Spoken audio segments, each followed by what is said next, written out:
ବେଳେ ବେଳେ ଲକ୍ଷ୍ୟ କରିଥିବେ ଯଦି ଗୋଟିଏ ଭଉଣୀ ଥିବ ଦି ଭାଇ ଥିବେ, ଭଉଣୀଟି ସାନ ହେଇଥିବ, ସବୁବେଳେ ସେ କଚର ମଚର ହେଇକି ତା ସାଙ୍ଗରେ ଲାଗିଥିବେ, ମାନେ ବହୁତ ଭଲ ପାଇବାରେ ସ୍ନେହ ଭଲ ପାଇବା କଥା କହୁଛି, ଝଗଡ଼ା କଥା କହୁନି।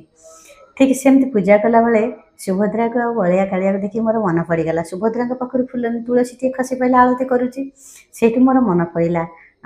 କାହ୍ନା କହୁଛି ଆଉ ସୁଭଦ୍ରା ଯେତେବେଳେ ଆମକୁ ଭକ୍ତମାନେ ସେବା କରନ୍ତି, ଖାଇବା ଦିଅନ୍ତି, ଫାଷ୍ଟ ବଡ଼ ଭାଇ ହିସାବରେ ନନା ଖାଇଦିଏ, ତାପରେ ମୁଁ ଖାଇଦିଏ। ସତ କହିଲୁ, ତୋର ହାତ ନାହିଁ ବୋଲି ତୁ ଆମ ଖାଇବା ଦେଖୁଛୁ ନା। ମାନେ ସୁଭଦ୍ରା ସାନ ଭଉଣୀ ତ ଚିଡ଼ଉଛନ୍ତି କେମିତି, ସୁଭଦ୍ରା ସେଇଠୁ ଆହୁରି ଚାଲାକ। ସାନ ଭଉଣୀ ହେଲେ କ'ଣ ହେଲା, ସବୁବେଳେ ବୁଦ୍ଧିମୁଣି। ମୋ ନନା ମୋତେ କହେ, ମୁଁ ସେଇଠୁ କହୁଛି, ମୋ ନନା କହିବ ତୁ ସବା ସାନଟା ହେଇଥିଲୁ ବୋଲି ବୋଉର ସବୁ କ୍ଷୀର ଯାକ ଖାଇଛୁ, ତୋର ବେଶୀ ବୁଦ୍ଧି।